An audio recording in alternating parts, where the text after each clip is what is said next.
presentación la que quiero.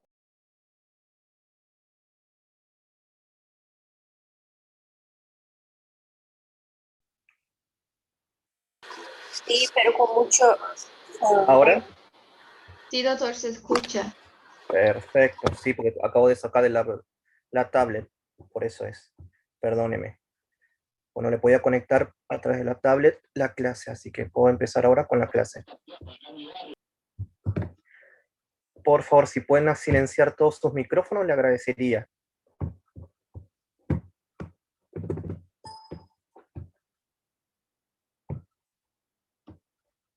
Bueno, estamos entonces. Un gusto, un rato le pongo la cámara, así podemos vernos. Después le quito porque así no me ocupa mucho velocidad.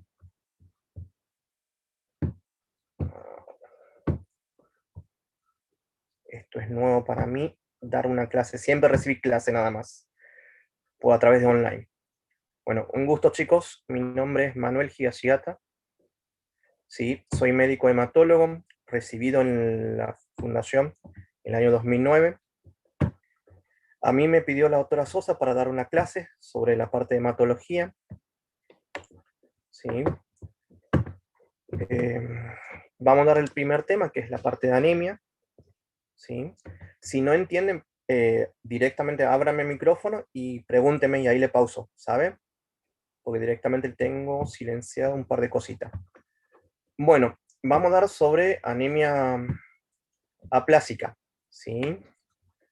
La anemia aplásica, ¿sí? Se define... Espérenme, que le saco esto. Se define por una pancitopenia severa. ¿Qué significa pancitopenia severa? 3 elementos de la sangre bajos, ¿sí? Por debajo de valor normal, en la médula ósea, o bien la médula ósea bien severamente hipocelular para la edad. Nosotros los hematólogos, cuando calculamos la celularidad de los pacientes, muchas veces miramos la edad del paciente por un lado, ¿sí? Sobre eso nosotros lo restamos menos 100, sería si el paciente tiene 70 años, nosotros le restamos 70 sobre el 100, sería 30% de la celularidad normal de una persona. Cuando hablamos de una persona con aplasia medular, tendría que estar por debajo de eso. Para dar un ejemplo, una persona de 20 años, que es lo más común de ver una aplasia medular, ¿sí? Tendría que tener una celularidad de aproximadamente 80. Si está por debajo de 50, ya hablamos de una aplasia medular, ¿sí? Porque tiene menos de 30%, lo que corresponde para la edad, ¿sí? Se define además por ausencia de infiltrado medular a nivel de otras enfermedades patológicas como linfoma, mielofibrosis, ¿sí? Trombocitosis esencial, síndrome de mieloproliferativos, parásitos, ¿sí? Bueno, como lo pone en la definición, ausencia de la mielofibrosis, ¿sí? El criterio de severidad, ¿sí? ¿Cómo nosotros lo tomamos? En realidad, el criterio, perdón, de severidad es de acá abajo, ¿sí? El criterio diagnóstico, que lo que sospechamos nosotros tiene que estar por lo menos en 2 de las siguientes 3, con polimorfo nuclear mayor a 500, ¿sí? Pero menor a 500, plaqueta menor a 20.000 y un reticulocito menor a 1%. A nivel de la médula ósea, lo que tenemos que buscar, ¿sí? De las siguientes 2, una por lo menos me tiene que dar positivo. Hipoplasia severa con realmente hematopoyético menor a 30% correspondiente para la edad, ¿sí? Aplasia medular total, ¿sí? Que no tenga ningún elemento de la sangre, ¿sí? Y para hablar de aplasia severísima, estamos hablando con un polimorfo nuclear por debajo de 200. Bueno, la aplasia nosotros dividimos en 3 grupos: no severa, severa y muy severa, ¿sí? Para hablar de la serie roja, no severa, hemoglobina menor a 10, ¿sí? Neutrófilo entre 1500 a 1500, plaqueta de 20.000, de 50.000 a 20.000. Una celularidad más o menos de 25% por debajo para hablar una aplasia medular. Aplasia severa, ¿sí? Hablamos de un reticulocito menor a 20.000, neutrófilo entre 200 y 500, plaqueta menor a 20.000, y para muy severa, principalmente el criterio que se ocupa es esta parte, ¿sí? Si lo ven con el precursor, que son menor a 200 neutrófilos, ¿sí? Polimorfo nuclear sería 200 neutrófilos. A eso hablamos que es muy severa. Para ver una imagen de una aplasia medular, ¿sí? Esto es anatomía patológica de una aplasia medular, la trabécula ósea, ¿sí? Las series hematopoyéticas, que son estos, resto, como dicen los patólogos, en una ciudad de fantasmas lleno de adipocitos, está vacío, ¿sí? A esto se habla de una aplasia medular severa, ¿sí? Bueno, la incidencia de una aplasia medular severa, ¿sí? Hablamos anualmente 2 cada 1.000.000 de pacientes, ¿sí? En algunos trabajos en 2006 te habla de 4 a 6 pacientes anualmente, sobre 1.000.000 de habitantes se la puede encontrar, ¿sí? La aplasia, a ver, perdónenme que me está molestando esto. La aplasia medular podemos dividir en 2 grupos, ¿sí? Primaria y adquirida, o secundaria. La primaria tenemos anemia de Fanconi, Schwarzman-Diamond, disqueratosis congénita, Blackfan-Diamond, ¿sí? Son todas patologías que en la mayoría se hacen diagnóstico a nivel pediátricos. La anemia de Fanconi se caracteriza mucho con leucemia mieloide aguda, principalmente en los niños, ¿sí? Por una fragilidad cromosómica. Schwarzman-Diamond, disqueratosis congénita y Blackfan-Diamond también son patologías que se hacen diagnóstico en neonatología y más tardar hasta los 5 años lo tenemos en diagnóstico la mayoría de los pacientes con esta aplasia primaria, ¿sí? Bueno, perdón, la adquirida, ¿sí? La adquirida tenemos idiopático, secundaria a hidrocarburos, radiantes, medicamentosas, drogas, infección, ¿sí? Hemoglobina paroxística nocturna. Bueno, de los medicamentosos existe medicamento que produce aplasia medular, como todos sabrán, hidroxiurea, metotrexato en paciente con artritis reumatoidea, inmunosupresores como micofenolato, ¿sí? Son medicamentos que me pueden producir, ¿sí? Aplasia medular. Dentro de las drogas existen cocaínas, en realidad no es por la cocaína, sino lo que hacen alterar la cocaína con ciertos antiparasitarios, que actualmente ya no están en la venta, estas medicaciones, y lo que produce esto es como pancitopenia secundaria. Infecciones, dentro de las infecciones tenemos citomegalovirus en paciente inmunosuprimido severo, como post-trasplantado con inmunosupresores, paciente con leishmaniasis, que es una de las causas de pancitopenia, pero siempre está asociado con vaso, hígado, tiene más clínica, lo que te hace pensar en otra patología. HIV también está dentro de los grupos, ¿sí? Que se podría pensar que sí produciría por inmunocomplejo, ¿sí? Como algo autoinmune, secundaria adquisición del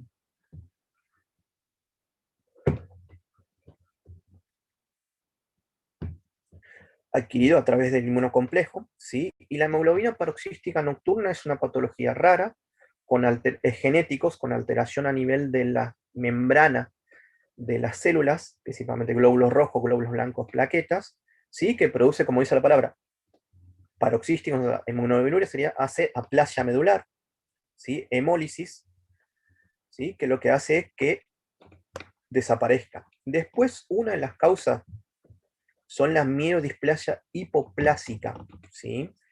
Es difícil diagnóstico diferenciar de una aplasia medular y de una miodisplasia hipoplásico, porque son muy característicos. La única diferencia clínica que no podría decir, es decir, bueno, ya tenía un antecedente, anemia leve, glóbulos blancos leves, que ya venía meses y años, o plaqueta baja, que ahora está con aplasia, ¿sí? El tratamiento es similar a principio, luego se reevaluaría para ver si necesita un hipometilante en estos casos, o que el tratamiento cambia con eso.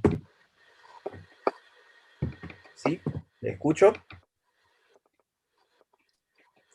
Bueno, seguimos. Dentro de los bencenos, ¿sí? Como el hidrocarburo, acá lo que tengo todo más o menos armadito, son benceno, otros solventes, ¿sí? Después, pesticidas, órgano clorado, agente de lubricantes, después droga creacional con metafetamina, éxtasis, ¿sí? Son algunos casos que se reportó de aplasias. Grupo de las drogas tenemos antibióticos, antiinflamatorios, anticonvulsivantes, antitiroideo, antidepresivos, antidiabéticos, antimaláricos y otros, ¿sí? Dentro de lo más que utilizamos son Bactrim, por ejemplo, son causas que me puede producir. Lo que más vi de antiinflamatorio principalmente es la dipirona, pero lo que más me hace la dipirona es una neutropenia severa, sin comprometer las otras series hematopoyéticos. Lo que se escribe también mucho son los antidepresivos, realmente se ve en la clínica habitual, te puede caer un paciente con trastorno esquizofrénico o bipolar polimedicado con pancitopenia, obviamente asociado con un cuadro viral que me ha engatillado o acelerado el proceso y me produce algunas pancitopenias, ¿sí? Bueno, lo que hablamos de la anemia de Fanconi, ¿sí? Es un fallo de reparación de ADN, siempre está asociado con malformaciones congénitas como ósea y renales, por eso te dice que haces diagnóstico tempranamente, ¿sí? Mancha café con leche, lo que más característico, que le gusta a pediatría, es que nunca se van a olvidar, ¿sí? Aumento la incidencia de neoplasia, secundarias a otros.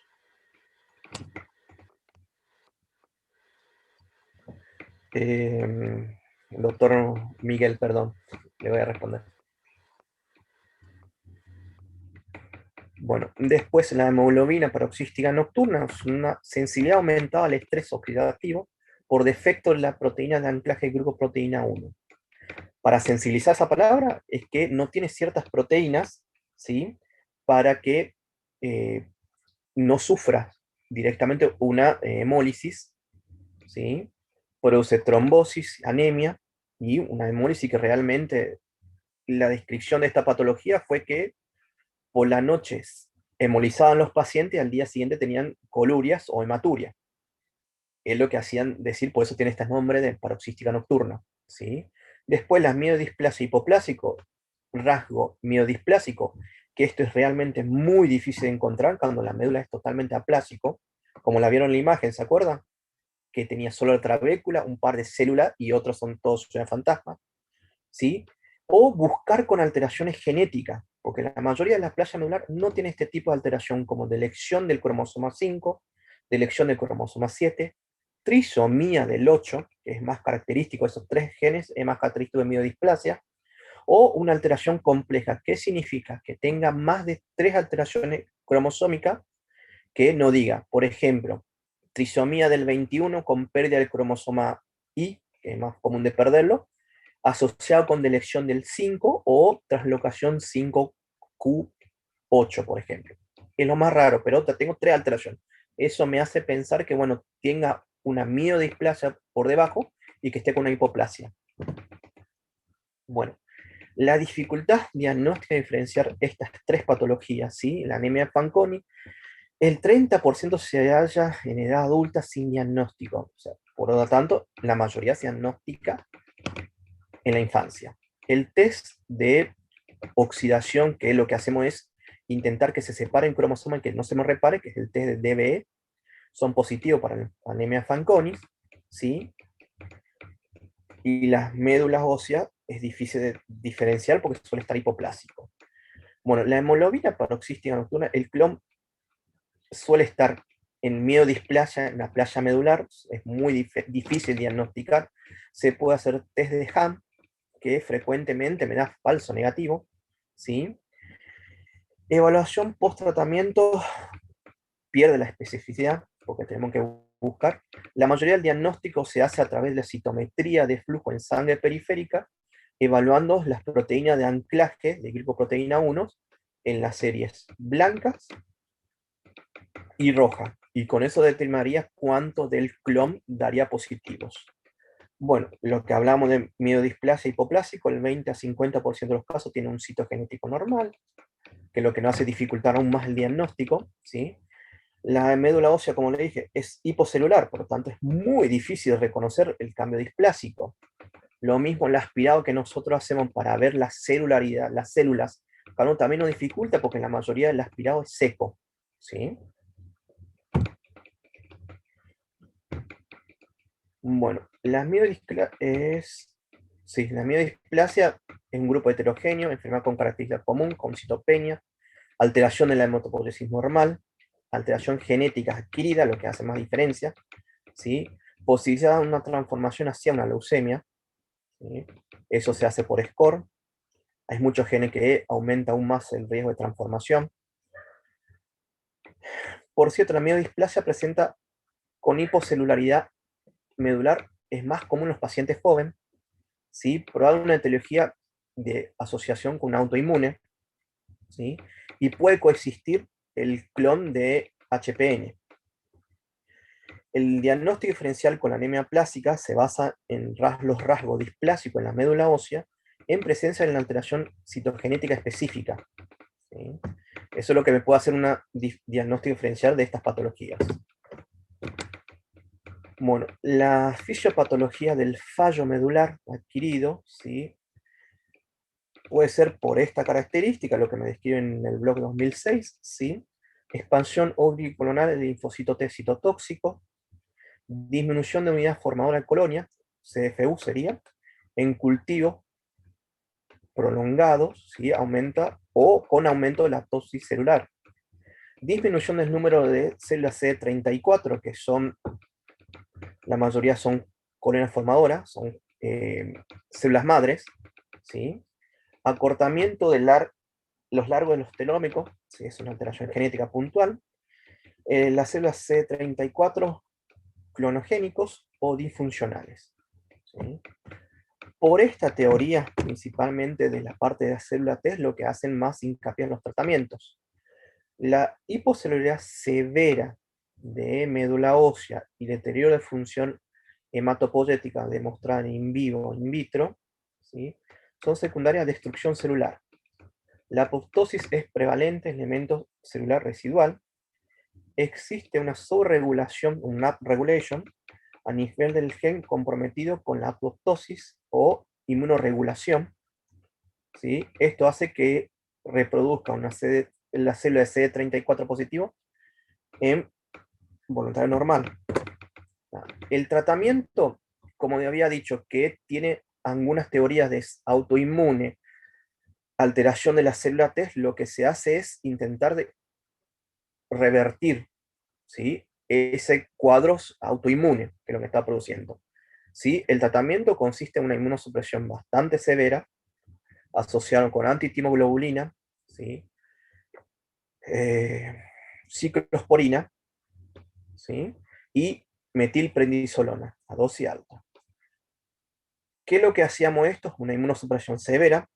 Los ATGs, que son gamas globulinas, antitimoglobulina, ¿sí? Lo que tiene el efecto son inmunológicos, como tormenta citotóxica, produce fiebre, shock anafiláctico, ¿sí? Lo que siempre nosotros pasamos lento, con controles y cuidado, y se hace internación, sí o sí. Las medicaciones restos son inmunosupresores severas, que lo que se asocia siempre, los pacientes ya de base tienen neutropenia, ¿sí? Imagine que sobre eso le agrego más... Profe, Sí, disculpe, ¿puede repetir los nombres de los medicamentos? dale. Timoglobulina, Ajá, antitimoglobulina,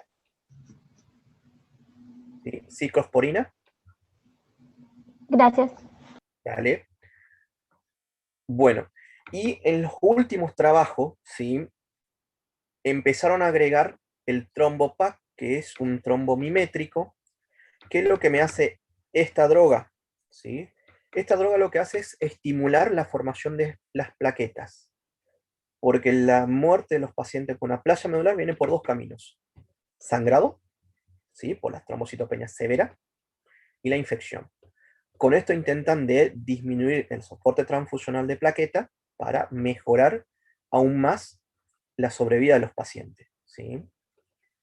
Que fue agregado aproximadamente 5 a 6 años atrás esta droga, que cuando salió para trombocitopenia inmune se lo empezó a utilizar en protocolo para los pacientes con aplasia medular y empezaron a ver que tenía beneficios. La dosis es alta, ¿sí? Desde 150 miligramos por día hasta 300 miligramos por día. Habitualmente usamos hasta 75 miligramos por día en pacientes con trombocitopenia inmune. O sea, imagínense las doble hasta 4 veces más el valor, la dosis le damos. Bueno, el talo, que es un trasplante halogénico en médula ósea, se ofrece a solo pacientes de menor de 40 años, ¿sí? Por la toxicidad que produce, y en algunos pacientes de hasta 50 años sin comorbilidades, se le podría ofrecer un trasplante de médula ósea. Esto es Doctor, curativo. disculpe, Te escucho. no le escuché bien sobre la función del trombopac. Trombopac, bueno, esta droga es un trombomimétrico, que es lo que hace, estimula la formación de plaqueta. ¿Sí? ¿Hasta ahí me entiendes? Sí, sí, sí. ¿Sí? Esto lo que hace es disminuir el requerimiento transfusional de plaqueta, intentar de aumentar más la plaqueta. ¿Para qué? Para disminuir la mortalidad de los pacientes con sangrado. ¿Estamos? Ok, ok. Pero en el caso Perfecto. de la aplasia, ¿no es que directamente no puede generar la médula ósea? Exactamente. Pero ¿qué es lo que más? Lo que intenta es los poco remanentes que tenga de la célula CD34, ¿sí? Que son las células madres, intenta que se empiece a diferenciar un poco más para las megacariocíticas, para que me fabrique plaquetas. ¿Sí? Hay un remanente pequeña de células, ¿sí? Pero 0% no es. Hay algo. Por eso lo que se intenta es alta dosis. Por ese motivo es. Imagínate a una persona con trombocitopenia inmune, ¿sí? Que es una enfermedad autoinmune que me baja las plaquetas, yo le doy esta droga, se trombosa directamente, forma coágulo por todo el cuerpo, ¿sí? Porque fabrica demasiado. Bien, la idea de los pacientes jóvenes siempre es llevar a un trasplante, porque es la única posibilidad curativa, porque las inmunosupresiones con triple asociación, la posibilidad de curación es alrededor de 30 a 40, máximo de 60% de los pacientes. ¿Sí? Si me recae o no responde al tratamiento, yo la tengo que de vuelta rehacer la misma inmunosupresión para intentar de ver si responde o no. A los pacientes que no responde, ¿sí? Y tengan más de 50 años o más de 40 años, hipertenso, obeso, diabético, insuficiencia renal, a esas personas quedarían directamente en tratamiento paliativo, le agregando el trombopac para intentar de mejorar las plaquetas, para no transfundirle tanto, y soporte transfusional. También podemos utilizar estimulante colonia como filgastrin para intentar de sacar la neutropenia, pero la mayoría no responde. ¿Sí? La idea solo se ocupa cuando el paciente está shock séptico para intentar de rescatar al paciente. Y para conseguir un trasplante no halogénico, sería no relacionado, o relacionado, la dificultad que tiene es el costo, por un lado, en tiempo de conseguir un donante, ¿sí? Imagínense que para ver la histocompatibilidad, lo que buscamos, quién es compatible o no, que tiene que ser más alrededor de 100%, nos tardaría aproximadamente 28 a 30 días, acá en Argentina. ¿Sí? Por ende, un paciente te cae una aplasia medular, lo primero que se hace es estudio de histocompatibilidad médula ósea y se espera el resultado. Mientras le esperamos, le largamos siempre la inmunosupresión. ¿Sí? Bueno, conseguir un donante relacionado, un hermano, una hermana, bien, ahí iría un trasplante. Costaría aproximadamente 4 millones de pesos. ¿Sí? Tengo que conseguir la plata, tarda. Y si no la consigo, tengo que buscar a nivel mundial. Busco el base de datos a nivel de IQCAI, buscamos los bases de datos, solicitamos los básicos que nos entregan 24 horas el resultado, cuántos posibles dadores tengo para este paciente. Después de eso, tengo que solicitar un presupuesto porque la histocompatibilidad de alta resolución, porque nosotros tenemos hasta intermedio, ¿sí? De alta resolución no se hace en Argentina, se hace en Estados Unidos. Por ende, es en dólar. ¿Quién la tiene que pagar eso? Somos la obra social o el Estado. No solo eso, los donantes que me tienen que dar la médula ósea también la tengo que hacer ese estudio para que sea compatible en 100%. Bueno, le tengo que pagar yo. O sea, no me puede pagar él. O sea, el Estado o la obra social tiene que hacerse cargo de pagarlo. Eso aproximadamente está a $50.000, para que entendamos el costo. Y con eso conseguido, puedo traer la médula y trasplantar. Hablamos un módulo aproximadamente de 4 millones, 5 millones, hasta 20 millones puede llegar a costar un trasplantado. ¿Sí? Lo que le produzco a los pacientes es una toxicidad muy importante, ¿sí? Y eso hace que, por ejemplo, paciente de 41 años, hipertenso diabético, insuficiencia renal crónica, sería difícil que tolere un tratamiento tan agresivo, ¿sí? Los mismos pacientes mayor de edad. Bueno, después, hay otras cosas que nosotros no cuidamos en la plasia medular, son las transfusiones, ¿sí? Acuérdese que la transfusión es la sangre de otra persona, es como un trasplante de órgano que le hago, por ende se tiene que dar lo menos posible, por ende el soporte transfusional es un poco más bajo comparado a las otras personas, porque yo le tengo que llevar un trasplante con lo menos posible de transfusión. Imagínese con 8 unidades de glóbulos rojos transfundidos a un paciente, la posibilidad que ande bien el trasplante ya baja drásticamente hasta un 50% más. ¿Sí? La sobrecarga de hierro que también le produzco con las transfusiones, también eso hace que disminuya el éxito de trasplante. ¿Sí? Por ende, cuando nosotros tendremos que transfundir un paciente, hacemos, por un lado, pedimos que se irradie siempre los glóbulos rojos, que el donante sea casi siempre las mismas personas y que no sean los que pueden donar la médula, ¿sí? Porque ya tengo mayor riesgo de rechazo por ese motivo, ¿sí? Las plaquetas, lo ideal se llama aféresis. ¿Qué diferencia hay en un concentrado o un pool de plaquetas de una unidad? A diferencia, una unidad de aféresis es la cantidad de donante que tengo en esas unidades. ¿Qué significa? Una unidad de concentrado de plaqueta viene de un solo paciente. Para una persona de 80 kilos necesito 8 unidades. Por tanto, tengo 8 donantes. Una unidad de aféresis viene solo de un paciente, ¿sí? Equivale de 8 a 16 unidades de concentrado de plaquetas.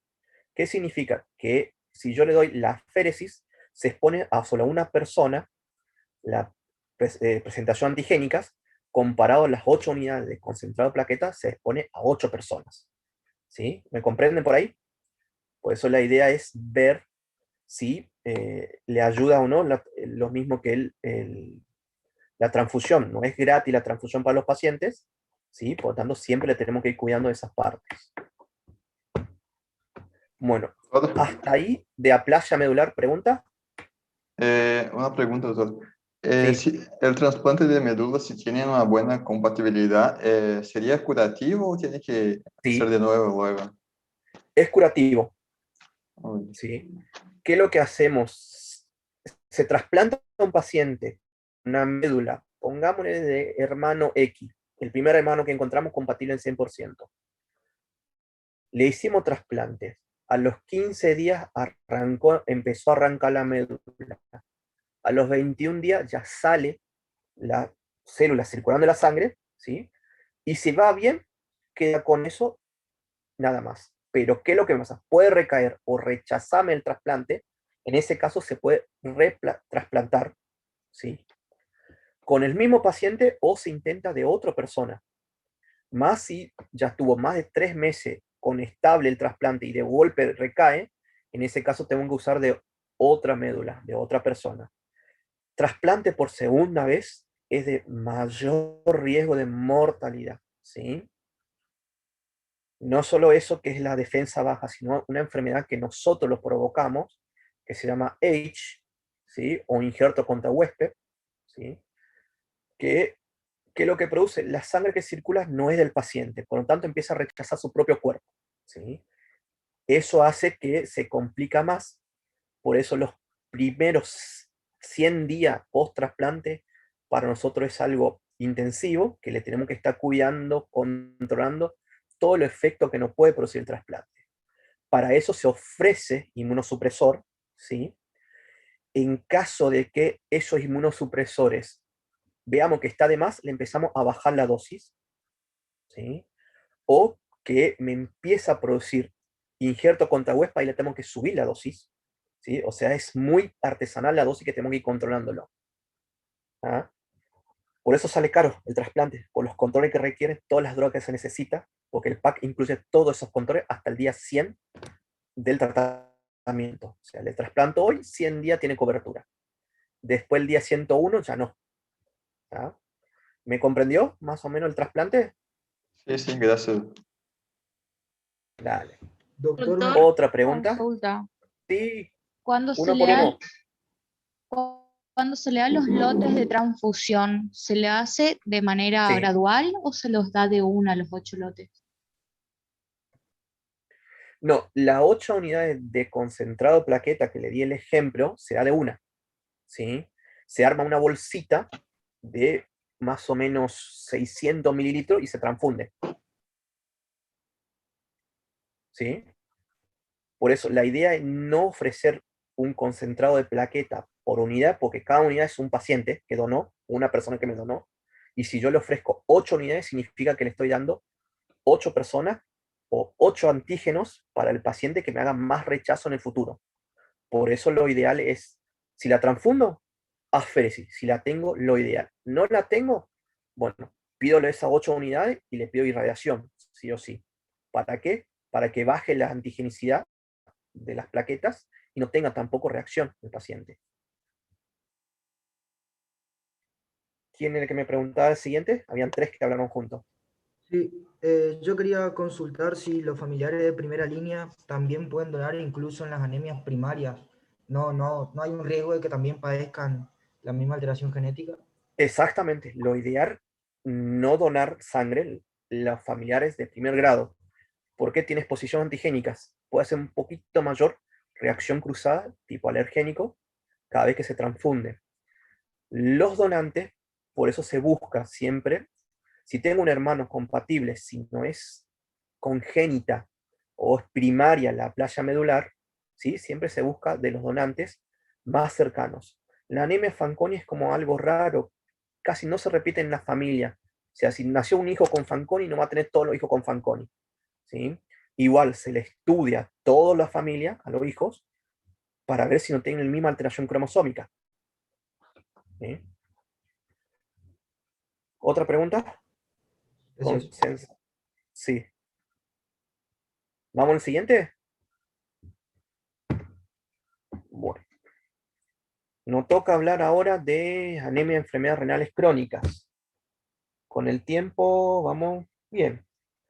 Más o menos después, terminando la mitad, hacemos un recreo de 10 minutos, así descansamos todos. ¿Sí? Bueno, la anemia de las enfermedades renales crónicas, ¿sí? Es una enfermedad, una anemia que se repite en todos los pacientes con falla renal. Muchas veces la primera manifestación para nosotros, ¿sí? De una falla renal es una anemia. Por lo tanto, siempre cuando nos cae un paciente con anemia, pensamos que puede tener falla renal, es una manifestación de otra enfermedad para buscar causa. ¿Sí? La enfermedad de renal crónica es una pérdida progresiva, gradual, irreversible de la función renal, una prevalencia de aproximadamente 16% en las poblaciones generales. ¿Sí? La estadio en la enfermedad renal crónica se dividen en 5, como usted sabrá más que yo, esa parte de la parte clínica médica tiene más fresco que en mi mente. ¿Sí? Dividimos estadio 1, 2, 3, 4, 5. Según el crigen de creatinina, ¿sí? Mayor a 90 estadio 1, de 60 a 89 estadio 2, estadio 3 de 30 a 59, estadio 4 de 15 a 29, y estadio final que es 5, que va para directamente a diálisis, menor a 15%. ¿Sí? 15 miligramos por minuto, 1,72 m es metro cuadrado, perdón, 15% le digo a los pacientes mayores de edad, para que me entiendan, perdóneme, costumbre. Bueno, la anemia es una complicación casi constante en los pacientes con enfermedad renal crónica, ¿sí? Ya se puede ver con el estadio 2, 3, o sea, nosotros podemos ver un paciente que me produce anemia, ¿sí? contribuye una forma significativa a los síntomas y las complicaciones de la enfermedad. Esto produce disminución del aporte de oxígeno a los tejidos, disminución de la tolerancia al ejercicio, defectos cognitivos, deterioro de la calidad de vida de los pacientes, complicaciones cardiovasculares como infarto, ¿sí? A tener mayor gasto cardíaco, mayor frecuencia cardíaca, menor oxigenación, ya que la anemia lleva poco oxígeno en el tejido, por lo tanto eso aumenta el riesgo de infarto, ¿sí? Además, la enfermedad renal crónica tiene otro componente inflamatorio, lo que hace más daño arterial, y si es diabético o hipertenso, peor. ¿Vamos? La grado de anemia es proporcional a la enfermedad de la severidad de la falla renal. No hay una relación lineal entre la masa glomerular y la tasa de filtración glomerular. Son multifactoriales, ¿sí? El riñón tiene dos funciones. Una función excretora, que ya la sabemos, que es la parte de excreción de la orina, ¿sí? Eliminación de las creatininas, los tóxicos, ¿sí? Y por otra función endocrina, que ahí donde hablamos nosotros, principalmente la eritropoyetina, ¿sí? Donde a nosotros decimos, bueno, hay una falla renal con un estadio 2, 3, ya tiene alguna disfuncionalidad endocrina que yo la tengo que empezar a ayudar con soporte externo de eritropoyetina, ¿sí? Disfunción metabólica a nivel eritrocitarias, la hemorragia crónica que me produce por la urea, ¿sí? Suspensión de la eritropoyesis. Bien, la urea, ¿qué es lo que me hace? Me hace como un efecto de agregación plaquetaria, me puede producir gastritis, colitis, hemorragias en APA a nivel de la mucosa intestinal, ¿sí? Por la disfunción plaquetaria principalmente. Bien, y disfunción del metabolismo eritrocitario que fabrica menos glóbulos rojos. Bueno, los glóbulos rojos paciente urémico, sobrevida normal, receptor en sano, ¿sí? Tiene una vía normal. Yo le pongo a otro paciente, disminuye, la uremia hace lo que es acortar la vida media de los glóbulos rojos, por un lado, ¿sí? Disminución transectolasa, actividad cicloproteasa, aumento de la susceptibilidad a estímulo oxidativo, lo que hace la uremia, ¿sí? Produciendo una anemia hemolítica con cuerpo de Heinz, ¿sí? Como aumenta la cloraminas, cobres, nitratos, ¿sí? Disminución de la ATPasa, sodio potasio dependiente, eso hace también que modifique la rigidez de la membrana, y produciendo como un efecto de una esferocitosis hereditaria, ¿sí? Que el glóbulo rojo sí mismo está hecho por una membrana bicóncavo, ¿sí? Eso es lo que da la flexibilidad a atravesar microcirculaciones, ¿sí? Y a perder esa flexibilidad, ¿sí? El ejemplo que te di como esferocitosis hereditaria, lo que pierde es la flexibilidad de la membrana, y cada vez que atraviesa una microcirculación, un capilar se destruye, y me produce anemia hemolítica, ¿sí? Aumento de la PTH, eso aumenta la fragilidad osmótica de las membranas de los glóbulos rojos. Bueno, la parte hemorrágica, en paciente con diálisis, descarte con filtro a nivel de la diálisis, porque siempre queda algo a nivel del filtro, por lo que cada vez que se lava se descarta eso. Gastropatía urémica, ¿sí? Trombocitopatía urémica, lo que hablaba es una antiagregación plaquetaria a nivel de, por las ureas, perdón, ¿sí? Produciendo sangrado digestivo o ginecológico. Bien. Las PTH, lo que habíamos también produce, la paratormona induce una fibrosis medular, esto hace aún más que tengamos anemia. Los aluminios, que se utilizan principalmente en los filtrados de diálisis, sí se puede acumular, eso inhibe la incorporación de hierro hacia las hemoglobinas, produciendo una anemia microcística, osteomalasias, encefalopatía, disminución de la transferrina, ¿sí? Por pérdida urinaria, como un síndrome nefrótico, ¿sí? O disminución de la síntesis. ¿Por qué? Por un proceso inflamatorio, eso me hace que disminuya la formación de transferina, aumenta la epsidina, hace que disminuya el ingreso de hierro a través del entero a nivel del gástrico, bloqueando, ¿sí? La liberación del enterocito hacia el torrente sanguíneo, el hierro, quedan depositados en forma de ferretina a nivel entérica y eso se elimina. ¿Sí? Bien. Después, hablamos de disminución del ácido fólico, ¿sí? A través de la hemodiálisis se filtra el ácido fólico y produciendo anemia. Por ende, la mayoría de los pacientes en diálisis toman ácido fólico, calcio, le dan eritropoyetina y le pasan hierro endovenoso, pero de rutina. ¿Sí? ¿Te escucho? Doctor, Sí, doctor, ¿podría repetir lo de qué le pasan a un paciente de rutina? de rutina le pasan en diálisis, le pasan hierro, le dan ácido fólico, vitamina B12, calcio, eritropoyetina.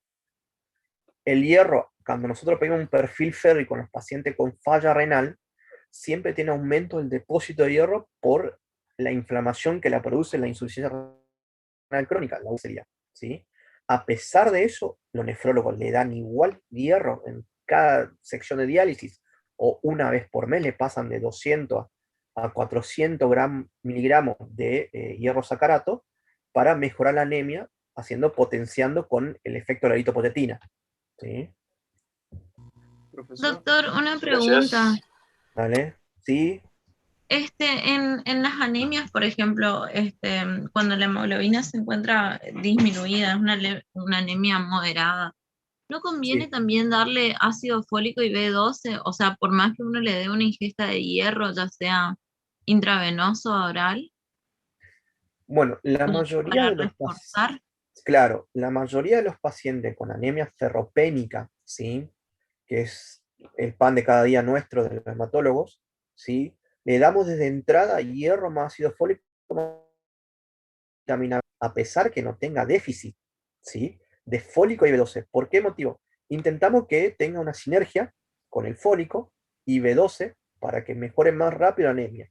¿Por qué? A una persona que está en límite en vitamina B12 y ácido fólico, yo le empiezo a dar hierro, empieza a generar más glóbulo rojo, me gasta el depósito que le tiene de fólico y B12, ahí me empieza a tener déficit de fólico y B12.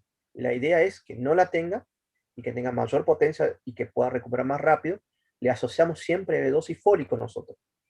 Fólico de 1 miligramo, una dosis para la embarazada, para aumentar el depósito, más o menos lo que hacemos, ¿sí?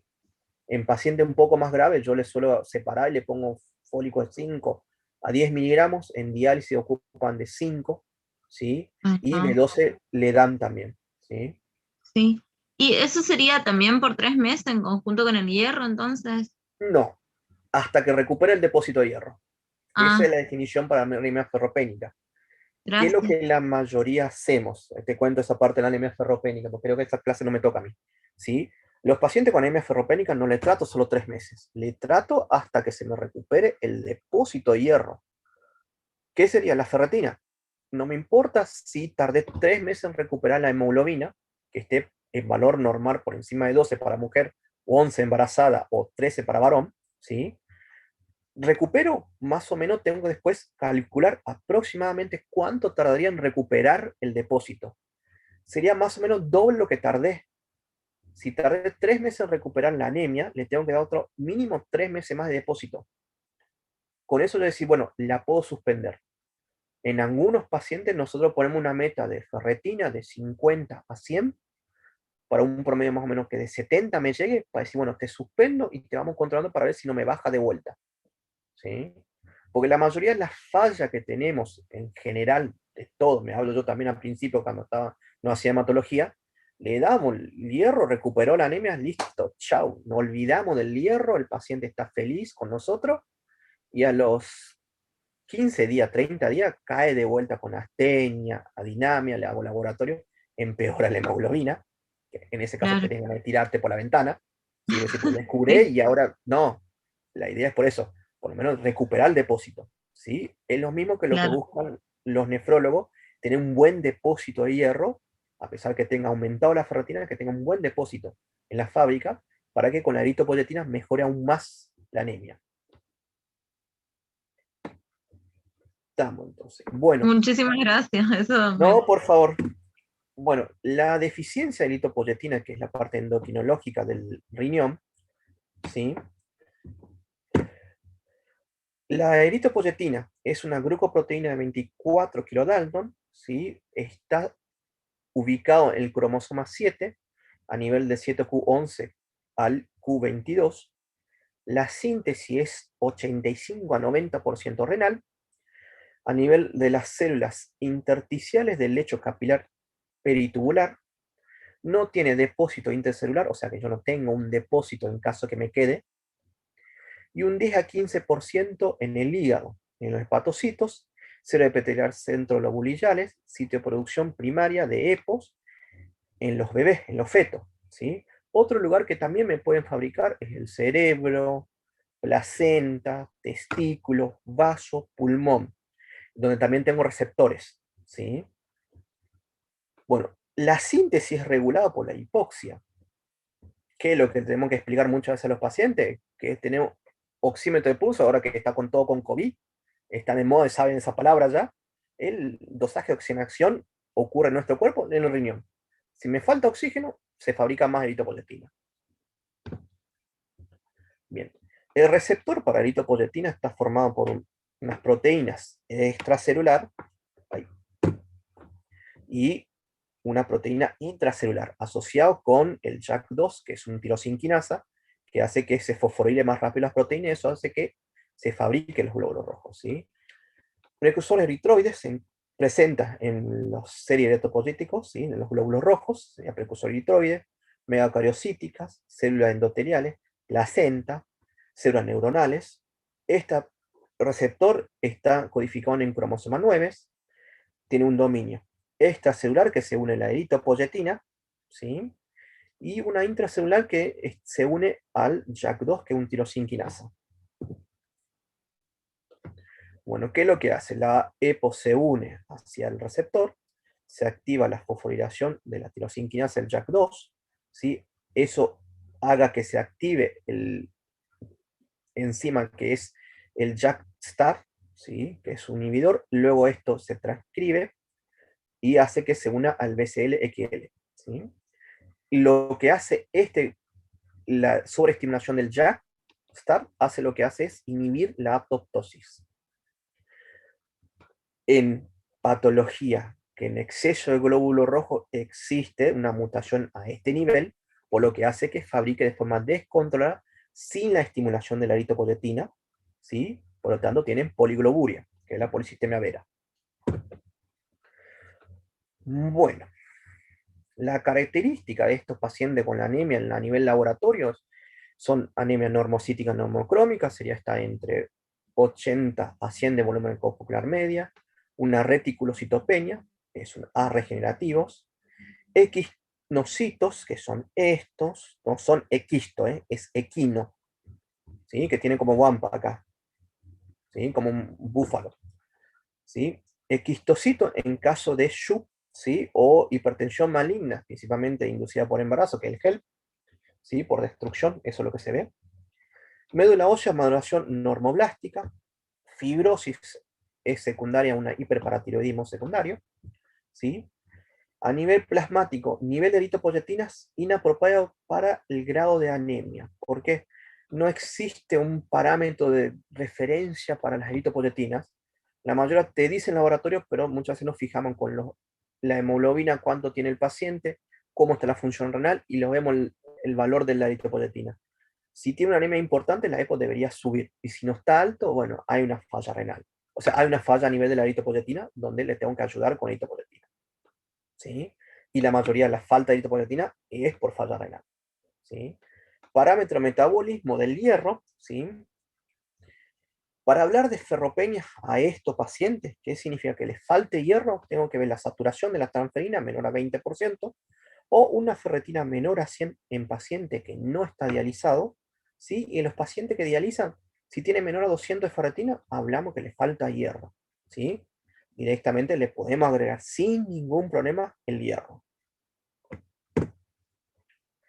Bueno, el tratamiento consiste en diálisis, ¿sí? Esto lo que produce, no me corrige la anemia, pero sí me mejora el síndrome urémico, disminuye el riesgo de sangrado, eso me ayuda a mejorar. Suplemento, hierro y ácido fólico, andrógeno se lo puede utilizar. Esto lo que hace, estimula la producción de eritropoyetina. Utiliza algunos pacientes resistentes, ¿sí?, a eritropoyetina. El efecto adverso es hirsutismo, virilización, hepatotoxicidad, ¿sí? Después, la transfusión de glóbulo rojo, ¿a quién le utilizamos? Con hemorragia aguda, ¿sí? O un falta de respuesta adecuada a la eritropoyetina, o paciente recién diagnosticado con insuficiencia renal crónica, reagudizada con requerimiento de hemoglobina menor a 7, sintomático, que tiene que entrar urgencia a diálisis y le tengo que transfundir para que no se me descompense intradiálisis. Bueno, la eritropoyetina, ¿sí?, es recombinante humana, vía de administración puede ser endovenoso o subcutáneos, la vía media de 6 a 9 horas cuando es endovenoso, se utiliza en pacientes en hemodiálisis, la mayoría, a pesar de hemodiálisis, usado más subcutáneo, ¿sí? Se sostiene, ¿por qué motivo? Porque tiene un nivel plasmático más sostenido que por vía oral, o la biodisponibilidad es menor precedible, dosis menor de 30% que la vía endovenosa para mantener hematocrito. La subcutánea lo que se absorbe lentamente, ¿sí?, y tiene una biodisponibilidad bastante prolongada, hace que se estimule más tiempo las series rojas, lo que hace que fabrique glóbulos rojos, ¿sí? La meta terapéutica para estos pacientes es un hematocrito de 33 a 36, o una hemoglobina 11 para una mujer, para un varón es 12, ¿sí? Nunca nosotros normalizamos la hemoglobina. ¿Por qué motivo? Empieza a aumentar la presión de los pacientes. Hace hipertensión maligna, que no la puedo regular con antihipertensivos ni diálisis, terminamos haciendo flebotomía. Dicho hecho, a mí me pasó personalmente un paciente que tenía que ir a cirugía cardíaca, colocación de stent por enfermedad de 3 vasos, anemia de trastorno mixto con un componente ferropénico, porque el tipo tenía hemorroides mesangrados por medio, con una falla renal leve, moderado, aproximadamente estadio 3, si no me equivoco, lo que tenía el paciente, ¿sí? A principio empecé solo con hierro, mejoraba poco, mantenía una hemoglobina de 9, el cardiólogo y el cirujano que le tenía que operar me dijo, no quiero que normalice el paciente la hemoglobina. Bueno, le pongo, veo que tiene una falla renal, le hago un clean de creatinina, le pido eritropoyetina, le estimulo con eritropoyetina y hierro, y un día para otro empezó a aparecer encefalopatía hipertensiva, hipertensión sostenida que no la podían bajar con medicamento, con requerimiento a consulta en terapia, o sea, la guardia y luego a terapia, por hipertensión maligna, ¿sí? Cuando le hacen laboratorio tenía una hemoglobina de 18 a 20. O sea, se nos fuimos de más. Obviamente, el vascular nunca me operó el paciente, porque para él nunca estaba en condiciones, ¿sí? Y ¿qué es lo que terminamos haciendo al paciente? Flebotomía, o sea, sangría. Empezale a bajar con sangría, le decían, donás, porque en el interior la única forma era sacar sangre era donando, o sea, donás cada 15 días glóbulos rojos y vemos si mejorás o no, ¿sí? Bueno, la vía de administración es subcutánea. Dosis inicial, ¿sí?, de subcutáneo es de 80 a 120 unidades por kilo por semana, dividido entre 2 a 3 dosis, ¿sí? Lo que nosotros la mayoría hacemos es darle 4.000 trisemanal, una dosis de 12.000 unidades semanal, ¿sí?, para que mantengamos una hemoglobina cercana a 11, a 12, con el monitoreo del hematocrito y la hemoglobina cada 2 semanas, ¿sí? Más o menos cada 2 a 3 nosotros vamos controlando para que ver si mejora o no. Bien. ¿Qué más tenemos que tener éxito en esto? El aporte de hierro debe estar adecuado, mantener un nivel de lograr un nivel deseable, ¿sí?, de mantenimiento entre 50 a 100 unidades por kilo por semana de eritropoyetinas. Los pacientes pediátricos pueden requerir mayor dosis inicial y de mantenimiento, ¿sí? La respuesta es aproximadamente 95% con utilización de EPO, ¿sí? La falla o la falta de respuesta se debe por insuficiencia de aporte de hierro o falta de depósito de hierro, falta de cumplimiento, que significa que el paciente no se quiere aplicar 13 por semana, ¿sí? Infección asociada, proceso inflamatorio intercurrente, empeoramiento en la función renal, estadio un estadio 3, de golpe pasa a un estadio 5, ¿sí? Deficiencia de fólico o vitamina B2, es lo que habías hablado, ¿sí? Secuestro esplénico por un paciente con hiperesplenismo, por ejemplo, hiperparatiroidismo severo, lo que me hace una fibrosis medular, y toxicidad por aluminio, principalmente por la diálisis. Bueno, el efecto adverso, ahí lo hablamos de hipertensión, ¿sí? De nuevo, ¿sí? O dificultad para controlar la hipertensión previa que tenía, que requiere más dosis de medicamento para mantener su TA, ¿sí? Trombosis y la fístula arteriovenosa ocurre un 7,5% de los pacientes, ¿sí? Otro efecto adverso raro, pero existe y está descrito, gracias a Dios, a mí no me tocó, le tocó a un médico de planta del Churruca que me explicó una vez que tuvimos, que empieza con aplasias de series rojas puras, ¿sí? Se debe por un anticuerpo que neutraliza por un lado la EPO, ¿sí? Hay resistencia además a la eritropoyetina, reticulocitopenias, EPO endógena indosable, ¿sí? Ausencia de precursor eritorio de la médula ósea, ¿sí? ¿Cómo nosotros los intentamos revertir estas complicaciones? Suspendiendo la eritropoyetina, sería lo que el anticuerpo que produce, ¿sí? Bajamos. Por otro lado, también inmunosupresores, como ciclosporina, en algunos casos usamos rituximab, que es un anti-CD20, ¿sí? Para disminuir el efecto. Bueno, otros agentes estimulantes de la eritropoyetina, como dardropoyetina, metoxipolietilenglicol, epotin beta, péptido EPO minitéctico, establecedor de el HIF1, es un inhibidor de la ferremia, ¿sí? Que está a nivel de los eritrocitos, enterocitos, perdón. ¿Tá? De todo esto, ninguno está en Argentina, ¿sí? Dardopoyetina hubo en algún momento, pero después dejó de traerse porque no se vendía, ¿sí? Usamos todo el EPO, que es más barato. Bien, acá, ¿quieren hacer un recreo por lo menos de 10 minutos?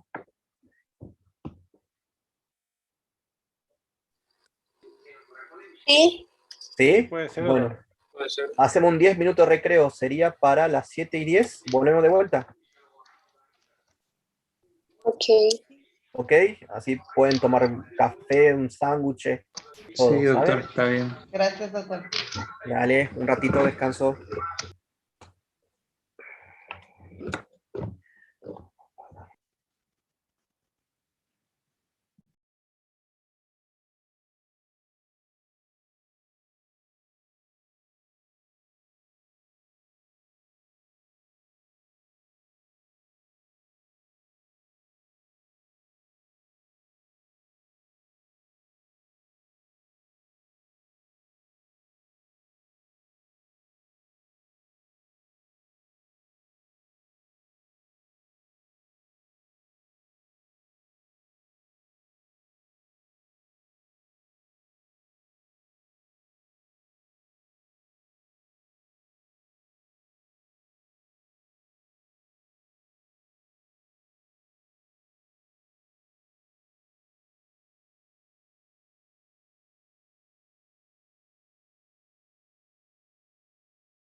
Queda poco ya diapositiva.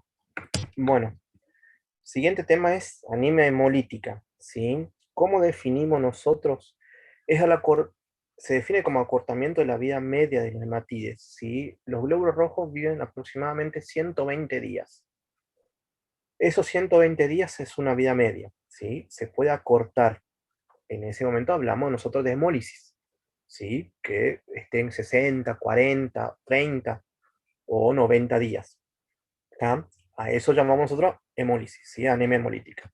La clasificamos en dos grupos, corpusculares y extracorpusculares, ¿sí? Los corpusculares, la mayoría son hereditarias, como trastorno en hemoglobinas, membranopatía, enzimopatías. Dentro de la trastorno en la hemoglobina tenemos, los más famosos son las talasemias, ¿sí? Puede ser alfa, beta o S. Principalmente la talasemia es donde más se ve hemólisis, porque tiene mayor destrucción y ocurre más en las personas afroamericanas, ¿sí? La raza negra, donde tiene más posibilidad de tener esta patología de las hemoglobinopatías, ¿sí? De tipo S. Existe otras hemoglobinopatías raras que ocurren en los asiáticos, ¿sí? Que producen una hemoglobinopatía delta, con disminución de la hemoglobina A de adulto a 1, que es donde mayoría corren la alfa-talasemia y la beta-talasemias, ¿sí? Fetal baja, y aparece una delta, no una S, ¿sí? Esto puede precipitar, ¿sí? Y eso producir una fragilidad de los glóbulos rojos, produciendo una rotura y haciendo una hemólisis. Dentro de la membranopatía, ¿se acuerdan que habíamos hablado de la urea? Lo que hace es, el glóbulo rojo que es bicóncavo se deja más rígido. Bueno, esto ocurre eso, que ciertas proteínas de los glóbulos rojos, ¿sí? No la tengas. Se puede llamar esferocitosis hereditarias o eliptocitosis hereditarias. Ese nombre se le pone por la forma de los glóbulos rojos. Esfero sería una pelotita redonda de golf, más o menos. Elipto sería una salchicha fija, así, sin membrana bicóncava. ¿Sí? La bicóncava nosotros podemos ver en el microscopio que el centro es pálido, si se acuerdan de histología. ¿Tá? Después las enzimopatías son las más difíciles de diagnosticar, dificulta porque no hay muchos test para hacer, que son principalmente la glucosa 6-fosfato deshidrogenasa, la déficit de eso, lo que produce más enzimopatía. ¿Sí? La extracorpuscular son las adquiridas, inmunes, no inmunes, que son lo más lindo que hay, que antes que las corpusculares, ¿sí? Y ves respuesta terapéutica, por eso es lindo. Bueno, de acuerdo a los mecanismos compensatorios frente a una hemólisis, una hemólisis patológica, el resultado del balance entre destrucción y producción podría llevar a alguna de las siguientes situaciones. ¿Sí? Que una hemólisis compensada se habla cuando hay un aumento de destrucción, con aumento de la bilirrubina total a predominio indirecta, LDH aumentado, reticulocitos aumentados, aptoglobina baja, ¿sí? Eso es un parámetro de hemólisis, para que sepa, ¿sí? Aumentó la destrucción, pero con una capacidad medular que fabrica glóbulos rojos para mantener un hematocrito, una hemoglobina, valor normal. O sea, tengo una hemólisis, pero tengo una hemoglobina más de 12, más de 13, más de 11 para mujer embarazada. ¿Sí? Una hemólisis descompensada, cuando hay una destrucción del glóbulo rojo, sobrepasa la capacidad de la médula ósea y el paciente presenta anemia severa, hablamos por debajo de 7. Hasta hay pacientes que están vivos, patito amarillo, pero con hemoglobina de 2. ¿Sí? Una hemólisis parcialmente compensada, son médula ósea es capaz de formar glóbulo rojo, cantidad total, como para que el paciente presente una anemia leve, pero sin requerir transfusiones. O sea, mantiene por encima de 7 hemoglobina, pero nunca normaliza. Bueno, ¿cómo estudiaríamos estos pacientes? ¿Sí? Lo primero es lo más importante, la anamnesis y manifestaciones clínicas. ¿Sí? Primero interrogamos, debe ser exhaustos, dirigidos fundamentalmente a los siguientes aspectos. La raza, ¿sí? Antecedentes familiar de anemia, ictericia, cálculos biliares, ¿sí? Esplenomegalia o esplenectomía, ¿sí? Antecedentes personal de ictericia neonatal, ingesta de fármacos o abortos, ¿sí? ¿Por qué buscamos la parte familiar? litiasis vesicular se asocia mucho más a los pacientes que tienen hemólisis, principalmente la esferocitosis hereditarias, ¿sí? Suele tener cálculo a repetición en edad joven que le tenga que sacar las vesículas, ¿sí? Hablamos de 20, 30 años, ¿sí? Que le sacan una colestectomía, es raro de hacer esa edad, pero puede existir una enfermedad como esferocitosis hereditaria. Esplenomegalia, vasos grandes, o esplenectomía sin causa aparente. ¿Qué es lo que pasa? En mi interior, dicho, ¿me pasó paciente? No, a mi papá le sacaron el vaso, a mi hermano le sacaron el vaso, ¿pero por qué motivo? No, me dice, le sacaron cuando era joven porque molestaba, ¿sí? El chico consultaba por anemia severa, ¿sí? Vaso palpable, una esplenomegalia. Ese antecedente llamó mucho la atención porque le sacaron vaso y nadie nunca lo estudió porque tenía esplenomegalia, ¿sí? Cuando empezamos a investigar, tenía una esferocitosis hereditaria severa, porque requería transfusión para mantener los glóbulos rojos, alrededor de una hemoglobina de 7 con suerte, ¿sí? A ese paciente sí se le ofreció espilectomía y se le explicó que los vasos se sacó, el sitio de destrucción sería por la esferocitosis. Cada vez que pasa por el vaso se rompen los glóbulos rojos, ¿sí?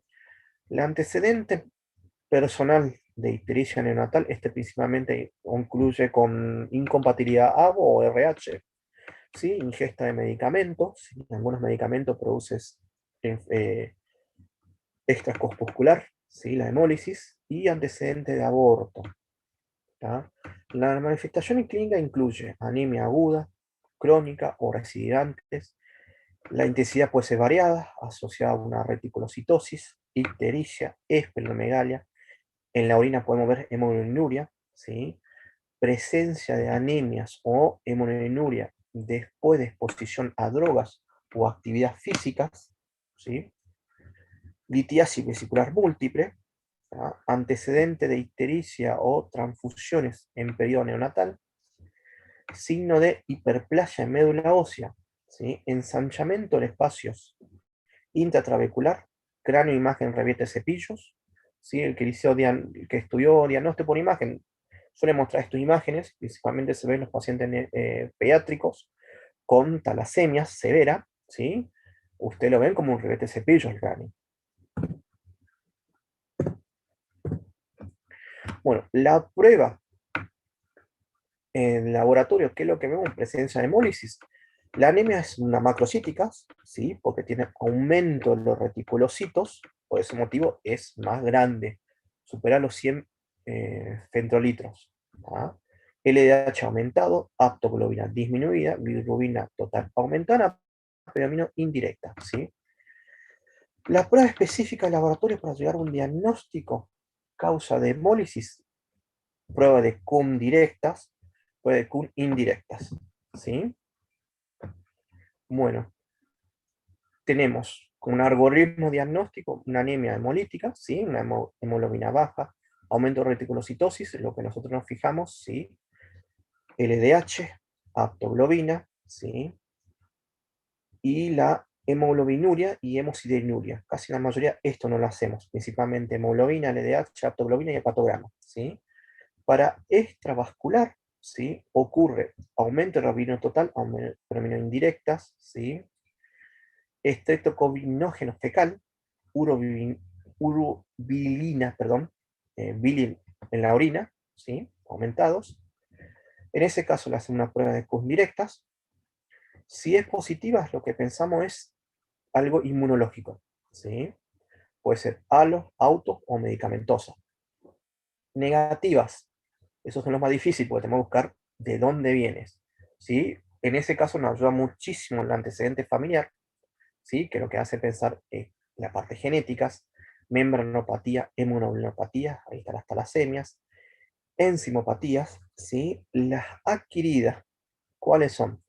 La enfermedad que produce microangiopatía, CID, SHUB, hipertensión maligna, ¿sí? HELP, y después está la maldita que siempre aparece cada tanto dentro de las anemias raras, la hemoglobinuria paroxística nocturna, ¿sí? Muchas veces nosotros cuando hacemos un froti lo que buscamos es esferocitos, eliptocitos, que esto es lo que da nombre de la anemia congénita, de las membranopatías, ¿sí? Dianocitos, falciforme, esta es la hemoglobina S, esta es alteración a nivel de la hemoglobina, lo que me produce falta de relleno dentro de los glóbulos rojos de hemoglobina, dando una imagen de diana, o de arco en flecha. ¿Vieron? ¿Se acuerdan de una cosa redondita que tiene redondito en el interior? Bueno, de esa imagen tiene diana. Hipocromía, microcitosis, ¿sí? Es raro de ver, pero existe. La mayoría son policromatofilias, son grandotes, con una coloración un poco más, no rojiza, sino un poco más azulada, que es lo que hace aumento de los reticulocitos, sería. ¿Sí? Bueno, cuando nosotros investigamos, principalmente cuando tengo esta alteración de dianocito, falciforme, hipocromía, microcitosis, nos obliga a descartar algunas hemoglobinopatías, ¿sí? ¿Cómo le hacemos? Una electroforesis de la hemoglobina, dosando la hemoglobina A2, F y las hemoglobinas inestables, ¿sí? Cuando tengo en el frotis una eferocitosis o eliptocitos, lo que se hace, se buscan las membranopatías, ¿sí? Se puede buscar por citometría de flujos el 5'-EMA, ¿sí? Que es una proteína que está dentro de los glóbulos rojos y están alterados los pacientes con eferocitosis o eliptocitosis, ¿sí? Hay en Argentina, cuesta conseguir el citrómetro porque el reactivo es muy caro, ¿sí? No todos la tienen porque no es tan prevalente, por lo tanto siempre se concentra en uno o dos centros, ¿sí? Acá en Misiones no hay. En Posada tenemos un citrómetro excelente, la citometrista, excelente, todo, pero no tenemos reactivo. Y el equipo que tienen en Posada se puede hacer la citometría para esta proteína, pero no podemos conseguir reactivo en la parte privada, ¿sí? ¿Qué es lo que la mayoría hacemos? Lo que hacemos es la curva de la fragilidad osmótica de la membrana. ¿Qué es lo que hacemos? A un glóbulo rojo le lavamos, le sacamos todos los anticuerpos circulando y le ofrecemos soluciones distintas a osmolaridad para ver la discapacidad que tiene de deformarse los glóbulos rojos, ¿sí? Si hay una alteraciones de la deformabilidad, que la curva se empieza a desviarse, ¿sí? Que no puede formar y volver a normalidad, ¿sí? Ya hablamos de una membranopatía. Y la mayoría hacemos un froti y vemos si es eferocito, bueno, le ponemos nombre de eferocitosis hereditaria, ¿sí? Si vemos más eliptocito, bueno, eliptocitosis hereditaria. La mayoría más prevalente en esta región es la eferocitosis.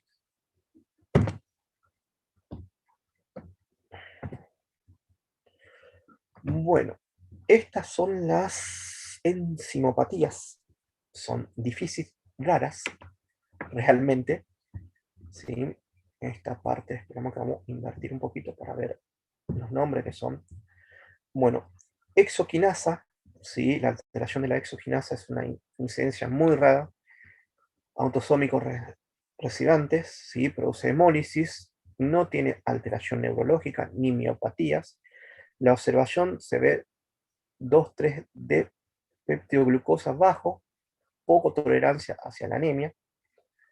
Realmente es rarísimo de encontrar, ¿sí? Principalmente lo que más se puede llegar a ver es el glucosa fosfato isomerasa, ¿sí? Es raro también si en crisis durante la infección produce mayor crisis cuando hay una infección asociada, ¿sí? Alteración neurológica es raros, en rara ocasión pueden producir algunas miopatías. Acuerde que toda esta enzima también está dentro del músculo, ¿sí?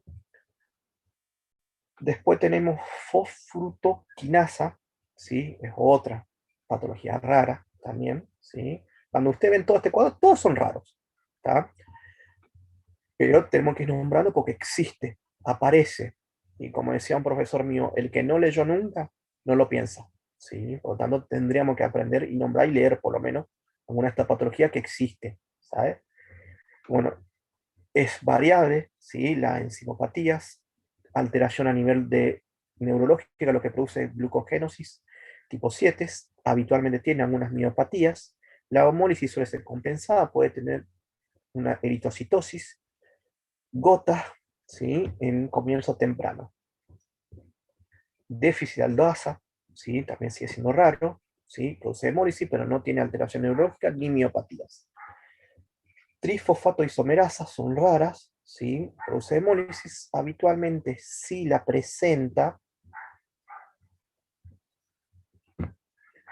habitualmente sí la presentas algunas alteraciones neurológicas, ¿sí? Se asocia con una enfermedad neuromuscular debilitantes, progresiva, con espasticidad generalizada e infección recurrente y complicaciones cardíacas, ¿sí?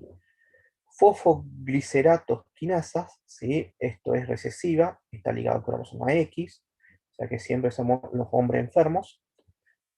Es habitual ver la hemólisis y está asociado con las neuropatías, una enfermedad neuromuscular debilitante progresiva con espasticidad generalizada e infección recurrente. Y también produce perdón, esa es la primera, se asocia con retraso mental, perdón, y alteración de las conductas, ¿sí? En algunos casos raros puede producir algunas miopatías, ¿sí? Bueno, después existe difosfogliceratos mutasa o difosfoglicerato fosfatasa, ¿sí? La hemólisis es poco común, ¿sí? Son muy raras y produce una eritocitosis, no anemia, sino que aumenta los glóbulos rojos de forma leves. Enolasa, ¿sí? También sigue siendo raro, autosómica dominante, ¿sí? Produce hemólisis sin alteraciones musculares ni neurológicas. Deficiencia parcial con fenotipo de esferocíticos, ¿sí? Déficit de lactato deshidrogenasa, es raro, ¿sí? No produce hemólisis. En algunos casos raros puede producir una muerte súbita, fatales, ¿sí? Con las miopatías. Falta de su unidad H, lo que no produce hemólisis.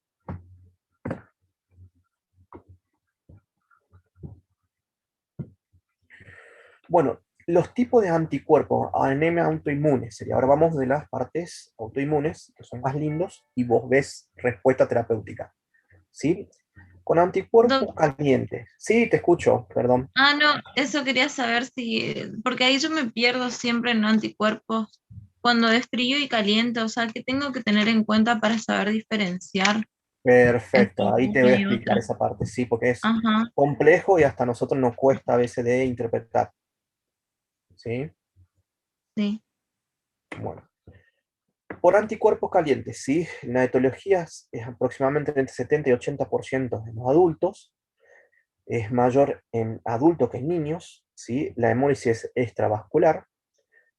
La tasa que sea una enfermedad inmune secundaria es alrededor del 50%. ¿Sí? El anticuerpo que predomina en esta patología es de más de inmunoglobulina G y se activa a una temperatura de 37 grados. Por eso se habla de anticuerpos calientes, ¿sí? Que se activa con la temperatura corporal. ¿Tá? Patrón de la prueba de las CUS directas son IgG positivos y complemento C3 débil, ¿sí?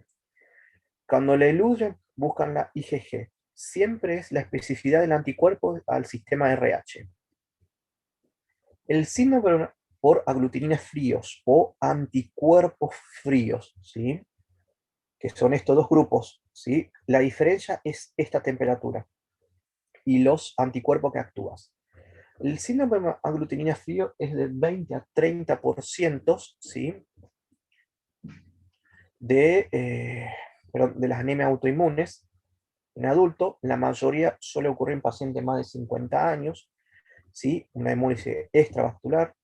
Suele estar asociado para patologías clonal linfoproliferativa B, como linfoma, leucemia linfática crónica B. El linfoma puede ser Hodgkin, no Hodgkin, todo lo que hay de linfoma, ¿sí?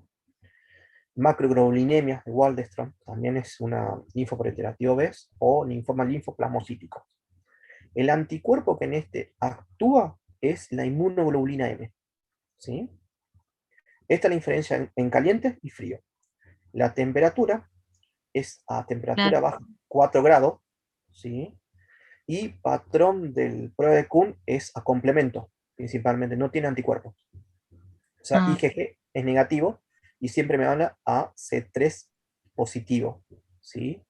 Y suele poner, cuando te informa el Kuhn, informa esta temperatura a ellos, que dice que tiene a 37 precipita o a bajas temperaturas, ¿sí?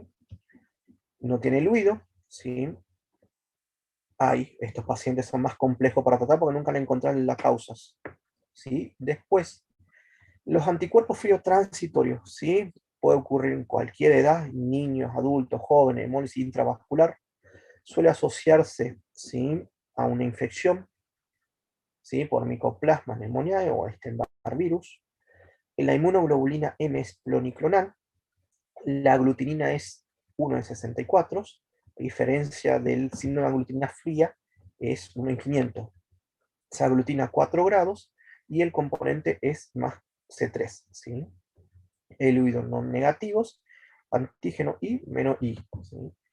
Hemoglobina paroxística nocturna, hemoglobinuria paroxística por anticuerpos fríos, ¿sí? Es poco frecuente en los niños, ¿sí? Hemólisis intravascular, suele estar asociado a micoplasma, ¿sí? Y a algún otro virus. En este caso, ¿sí? El anticuerpo es a IgG, ¿sí? Y a una temperatura más de 30 grados se activa, se aglutina, ¿sí? Pero el componente que más utiliza es complemento, ¿sí? El C3. Después existe tipo mixto, con hemólisis extravascular adultos, ¿sí? La mayoría son los linfomas de células B, tiene IgG, IgM, te pone la temperatura de reacción entre 4 y 37, o sea, ocupan los dos componentes, ¿sí? Informa el patrón de IgG más complementos, ¿sí? El glutinina es IgG y por reactividad, que significa que panaglutina a todas las membranas en anticuerpo caliente o anticuerpos fríos, ¿sí? Bueno. Doctor, en la anterior, en la que dijo la anemia paroxística nocturna con anticuerpos fríos. ¿Por qué sería por anticuerpos fríos si se activa a temperatura ¿Por qué más de motivo? 30? Porque el caliente habla de 37 grados, sí o sí. Por debajo de eso ya es frío el anticuerpo, ¿sí? ¿En qué sentido me cambia clínicamente? El paciente se activa la hemólisis cuando el cuerpo está en un sitio frío. El ejemplo para darte, un paciente de 70 años con síndrome de aglutinina, ¿sí? Fría, cuando viene al consultorio, lo primero que yo hago es apago el aire antes que entre pacientes, para que la temperatura esté lo más cálido posible, y al paciente siempre le explico cada vez que va a un médico, colóquese un abrigo, a pesar que haga 45 grados en la provincia de Misiones, lleves un suetecito en la mano cada vez que entra a la sala de espera, donde siempre hay aire, está fresco, que se coloque. ¿Para qué? Para que no haga hemólisis. Suele tener acrocianosis, los dedos, la parte distal de los dedos va a estar azuladas, la punta nariz azuladas, el labio azulado cuando se expone al frío, y donde hay hemólisis, ¿sí? Lo mismo ocurriría con los niños la paroxístico, ¿sí? Porque cuando se expone a una temperatura un poco más bajo de los 37 grados, ¿sí? Se activa, ¿sí? Y produce hemólisis, ¿tá? Por eso muchas veces en los pacientes con autoinmunes le pedimos que no se exponga al frío cuando se hace un estudio, ¿sí? Hasta que no tengamos los resultados completos de inmunohematología, que es lo que informa esto, ¿sí? ¿Qué sería? Un paciente que tenga un diagnóstico reciente de una anemia hemolítica, lo primero que nosotros pedimos al estudio, además de análisis de sangre, todo, es una tomografía. ¿Para qué? Para buscar esta parte. Principalmente, lo que más nos compete a la hematología es la parte linfoproliferativo B. ¿Sabían? Esto dos, ¿sí? Para descartar lo más grave que requiere un tratamiento distinto a las otras enfermedades, ¿sí? De hemólisis. ¿Qué es lo que nosotros ofrecemos a los pacientes cuando tenemos? Bueno, la tomografía. Le pedimos cuando va al tomógrafo, en un ambiente frío, realmente sentís frío, ¿sí? Hasta la persona del sur va a entrar, eso va a sentir frío porque está alrededor de 16 grados, para que no sobrecaliente el equipo, ¿sí? Le pedimos que vaya encapuchado, tapado hasta el cuello más o menos, ¿sí? De la frazada, para que se haga la tomografía. Si tengo la inmunohematología, sí, si es anticuerpo caliente, le anda nomás, hacete la tomografía, pero la mayoría le pedimos que se capuche. Una persona normal, sin anemia hemolítica, se suele tapar en tomografía porque hace realmente frío, ¿sí? Y la idea es no activar estos anticuerpos, ¿sí? A temperaturas bajas, porque le aceleramos más la hemólisis. Bien, después de hacer la tomografía, lo que hacemos es inmunohematología, me dice, bueno, positivo o negativo, a qué anticuerpos, ¿sí? directa, positiva o positiva, directamente lo que hacemos es le hagamos corticoide a alta dosis. ¿Qué puede ser? Le podemos dar solumedrol, que sería metilprednisolona, de 500 a 1 gramos, ¿sí? Por 3 días consecutivos. Luego lo bajo a vía oral, ¿sí? Prednisona o meprednisona a 1 miligramo por kilo, por 30 días de inmunosupresión, ¿sí? Pasados los 30 días, si tienen respuesta, que la mayoría responde rápidamente a la semana, ya ves que ya no tiene más hemólisis, ¿sí? Criterio de internación es cuando se aleja del criterio transfusional y está estable el paciente. Bueno, hay pacientes que en 2-3 días ya arranca y ya queda tranquilo, ¿sí? Hay otro paciente que le esperamos 7 días y luego le damos el alta con corticoides. 30 días consecutivos, ¿sí? Que le conlleva todas las complicaciones por inmunosupresión, por ende se va con Bactrim, ¿sí? Forte, que es trimetoprim sulfametoxazol más, sí, también sulfametoxazol o cotrimoxazol, ¿sí? A una dosis de 80 a 160 trisemanal para PCP, para Kirovesi, creo que es PCP, ¿sí? Le damos antiparasitario de entrada para desparasitar, para que no me disemine con la inmunosupresión. Le solemos dar calcio para disminuir la osteoporosis secundaria a esteroides, ¿sí? Le avisamos al paciente que puede producir euforia, aumento del apetito, la culpa no es nuestro que aumente de peso ni del corticoide, ¿sí? Retención de líquido, que le puede producir una cara de luna llena, una giba dorsal, que es el signo de Cushing, ¿sí? Y que se cuide lo más que puedas, cualquier cosa vuelva en caso de sintomático, o a veces pierde el efecto, o le pedimos que nunca se olvide de tomar, que tome sí o sí 30 días, y después le vamos descendiendo, después el día 31 del tratamiento corticoide, le vamos bajando.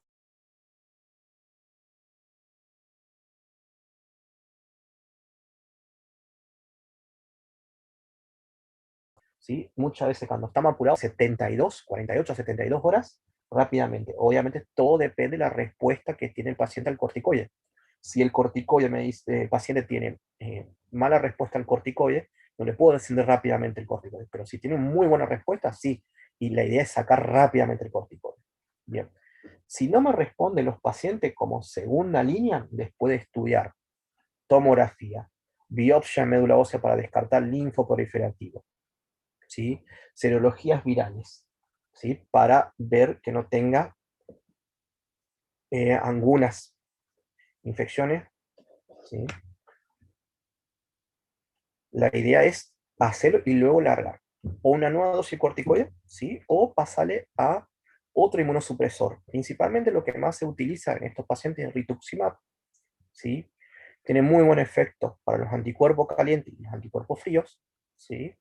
Con muy buena respuesta, ¿sí? Con una dosis de 375 miligramos metro cuadrado por semana, por 4 semanas consecutivos, ¿sí? Y luego se suspende. Los pacientes con anticuerpos fríos, la mayoría no responde a corticoides, responden mejor a rituximab. Se puede utilizar otros inmunosupresores como ciclosporina A, ciclofosfamida, ¿sí? Metotrexate. La respuesta es mucho menor, ¿sí? Y obviamente siempre es tratar la causa. ¿En qué caso? Si tiene un linfoma, trato el linfoma. Si tiene una LLC, leucemia linfática crónica, le trato. Tiene una infección, le trato la infección. Tiene un cáncer, le trato el cáncer, porque la mayoría suele estar asociado a anticuerpos fríos y no responde si no le trato la enfermedad de base. ¿Sí? Bien. Después, sí, te escucho, te freno un cacho. Entonces, en el caso de un paciente que tenga una hemólisis que está promovida por por anticuerpos fríos, todavía no irá a responder tampoco al solumedrol. Al inicio del tratamiento ya no responde. Responde. La posibilidad de respuesta alrededor del 50% de remisión completa, sea que responda perfectamente, es mucho más bajo comparado al anticuerpo caliente, que casi 90 a 95% me pueden responder a corticoides. Un pequeño caso nada más que no me responde, ¿sí?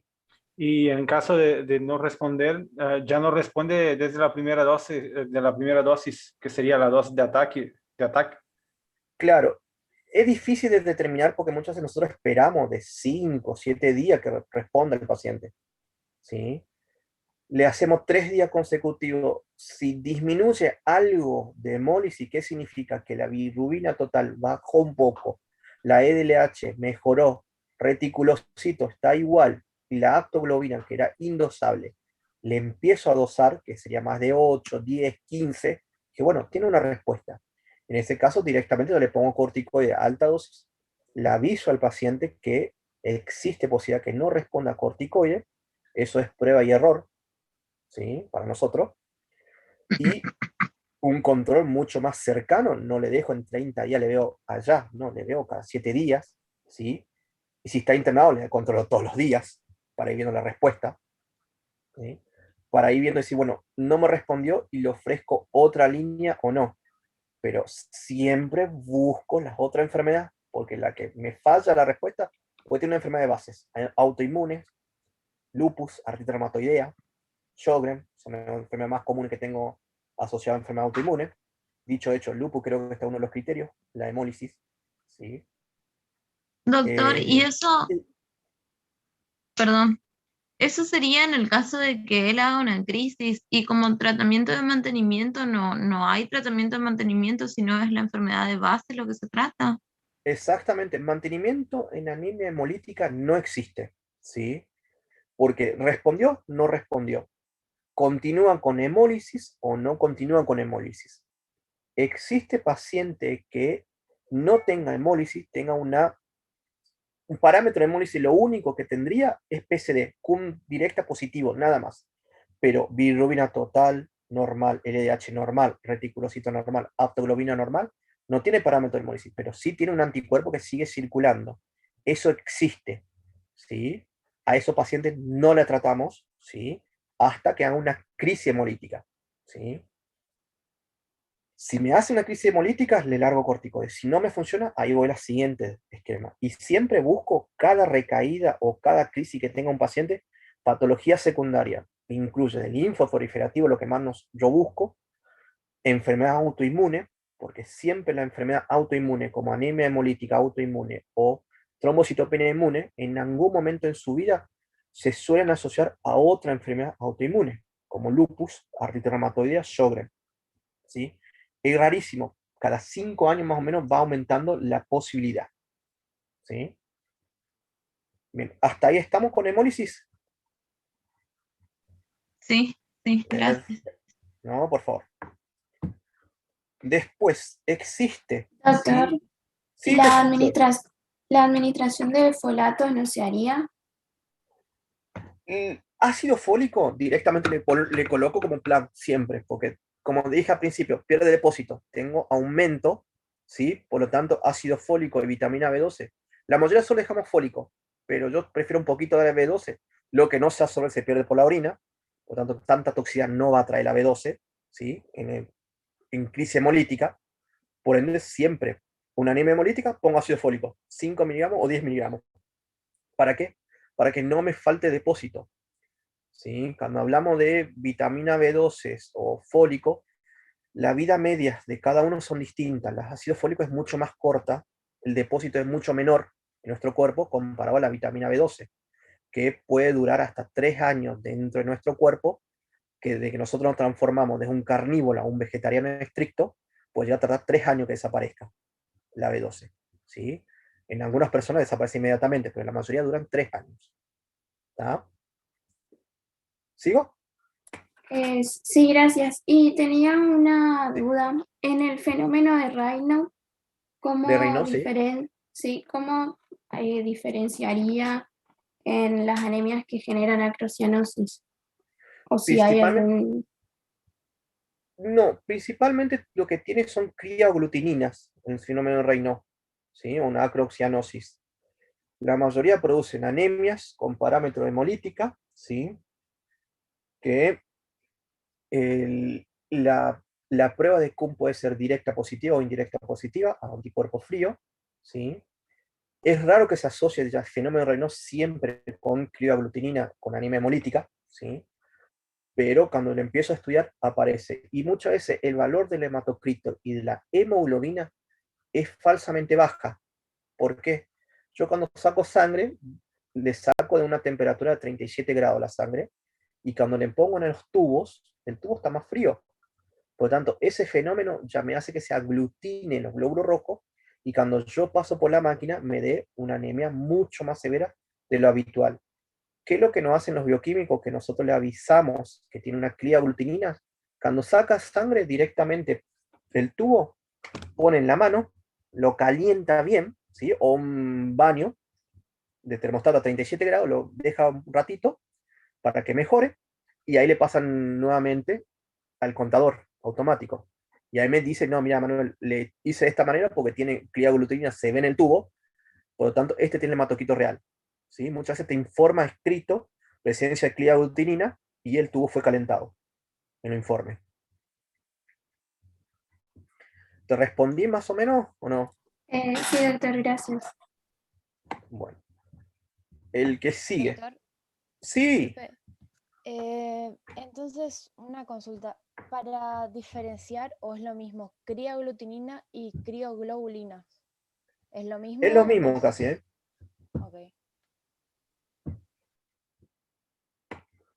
Bueno, después existen un par de anemias, ya terminamos las últimas diapositivas.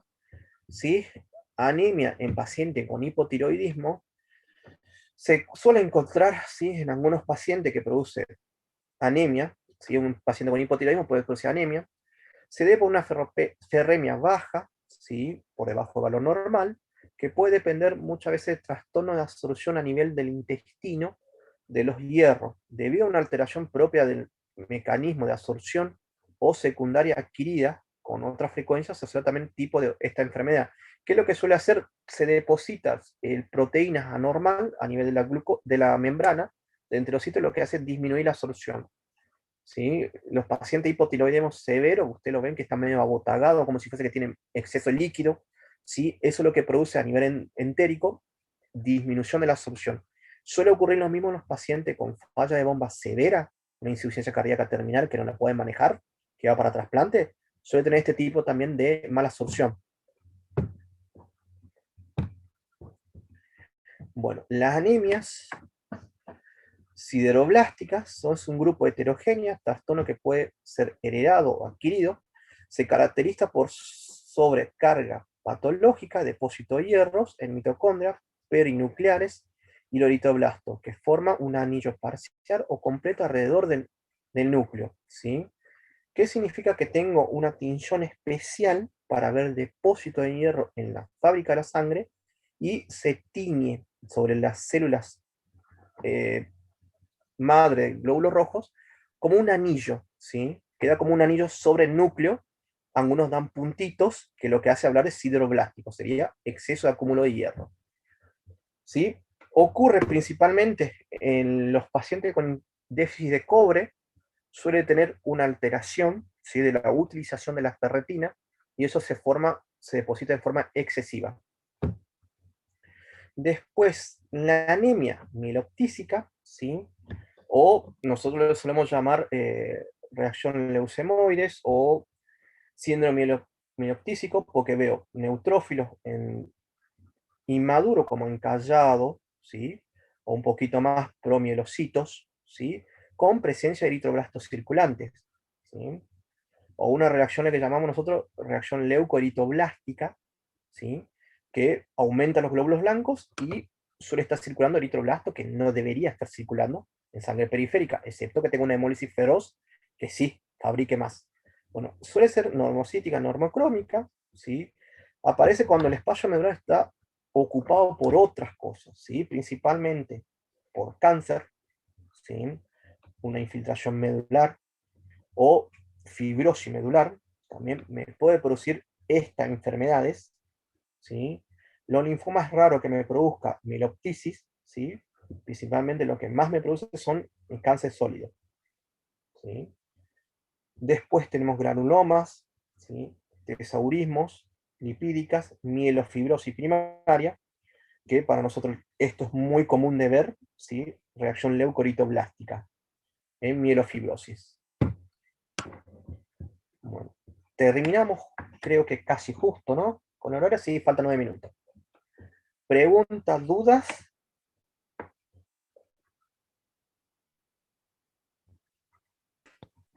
Doctor. Te escucho.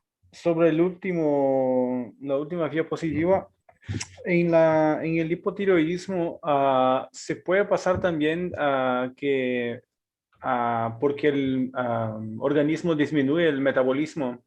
Exactamente. Y la principal forma de estimulación de excreción de eritropoyetina es la necesidad de oxígeno. ¿Se podría estar dado por eso también o no? No, por eritropoyetina casi no, nos asocia mucho con la eritropoyetina y hipotiroidismo. La mayoría se debe, sí, por hipometabolismo, por un lado. Por otro lado, es la mala absorción que produce. Es muy raro verlo, ¿sí? Pero cuando tengo una anemia, cuando nosotros empezamos a estudiar, yo lo pongo de un perfil tiroideo, que dije, no tiene clínica, pero igual la pido. Dicho hecho, la mayoría tengo pacientes con hipotiroidismo, ¿sí? Que diagnostica el hematólogo, no el clínico, ¿sí? O una tiroiditis Hashimoto, y muchas veces le mando al endocrinólogo para que me mejore. La parte tiroidea, igual con hierro recupera. Hay algunos pacientes que me cuesta recuperar, le tengo que hacer endovenoso por la mala absorción, pero cuando quedan en eurotiroide, suelen andar perfectos los pacientes. Bien. Bueno, entonces no tiene nada que ver la cuestión de la necesidad de oxígeno influenciar más que la presión de oxígeno en la sangre. Sí, no. En la parte de hipoxemia y eso va principalmente para la falla renal, ¿sí? En algunos pacientes con insuficiencia respiratoria, usted lo que va más a ver es poligloburia. Dicho hecho, es una causa de poligloburia. ¿Sí? Bueno, gracias, doctor. Si le aparece duda después de la charla, todas las clases que damos, ¿sí? No sé cómo podemos pasar mi mail. A ver. Acá está mi mail. Doctor. Sí, te escucho. ¿Siempre vamos a tener en este mismo horario? Eso es lo que me pasó el doctor Miguel. A ver, tengo una clase de hoy a las 18 horas y el viernes me tocaría otro grupo, si no me equivoco, a las 4 de la tarde, que casi me deja loco cuando me llegó ese mail. Me puse a las 4 de la tarde a conectarme en Zoom, imagínense. Que recién había llegado de consultorio de afuera. ¿Sí? Lo tocaría, lo que me dijo doctor Miguel, es los martes a estas horas y el viernes a partir de las 4 de la tarde. Medicina Doctor, interna 2. Sí, ¿qué tema se daría el viernes? es lo mismo, si no me equivoco. El mismo Pero tema. acá estamos todos conectados. Ah, ¿en serio? Uy, qué maldito que es doctor Miguel. O sea que tengo que acelerar todas las clases. Le voy a preguntar igual, si están todos en este horario, listo, va a ser la siguiente clase, es poligloburia. Si no me equivoco, el tema 3. A ver, vamos a confirmar con el mail. Entonces, todo lo que es macrocítica, megaloblástica, que consta en el cronograma, ya está por dado, porque la doctora Sosa nos dio solo hasta ferropénica. A ver, déjame ver el cronograma, ya te digo. Ya veo que yo me olvidé de darlo, ¿viste? Igual la tengo preparado eso, no se preocupen. Y le puedo dar en la siguiente clase que es más cortita. A ver, Sosa lo tengo que poner en el mail. Doctora Sosa, programa de medicina.